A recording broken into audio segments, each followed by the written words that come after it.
Well, welcome. I'm going to talk about the distribution channel and kind of some basic workflow stuff when you use technology in education. And actually, what I'm going to describe is really what is already being done in classrooms. It just feels easier because we have the prerequisite knowledge needed to work with the different tools that we're given. Whereas when we're working with the distribution chain in a digital environment, sometimes there's some infamiliarities with different products that cause us to work a little less efficiently than we could. So let's really look at the distribution chain. So we have our teacher, we have our distribution channel. We'll talk about that a little bit more. And then we have our student. And the goal is really to get to have the teacher who has some sort of work or has an assignment or a project or some requirements. They need to distribute that content to the students. And they usually do this in an electronic environment through a distribution channel. Now, in the old world, in the analog environment, the distribution channel was going to the copier, making 30 copies, and then passing them out to students. Believe it or not, there was actually a distribution channel.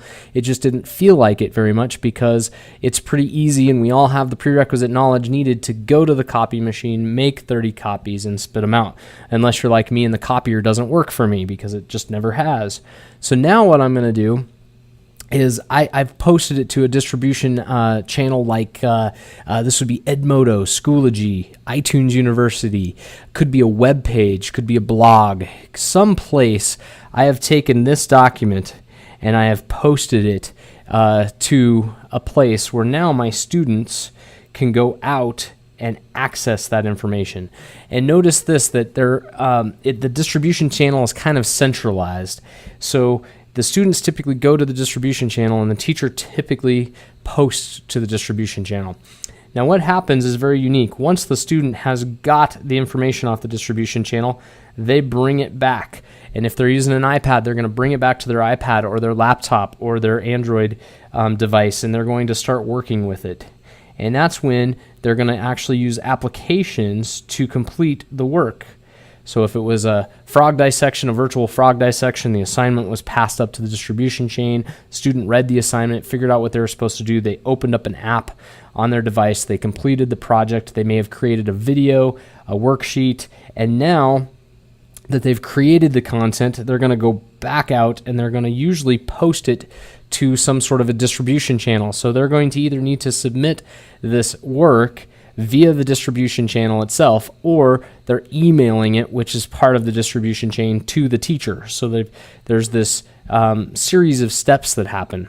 Now what the teacher is going to do is the teacher is going to go back to the distribution channel and read the work, and they're going to bring it back to their device, and they may use a device of their own or an app or something of that nature to actually review the work.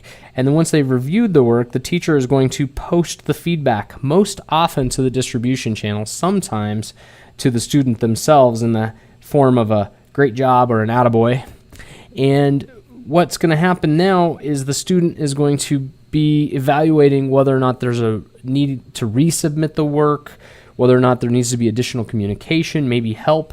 And that is usually facilitated, again, either through an additional post on the distribution channel, especially in a purely online environment, or often it's just communicated back to the teacher. Now, this is important to understand kind of the steps that are happening here, only because we, as a school that has technology, can eliminate a lot of this. We can eliminate a lot of this headache. All of this passing back and forth can actually be simplified, and the goal would be to take away some of these passes to the distribution chain in order to simplify work and make it feel a little more like when you just took a worksheet and handed it to the student completed the worksheet and gave it back to you.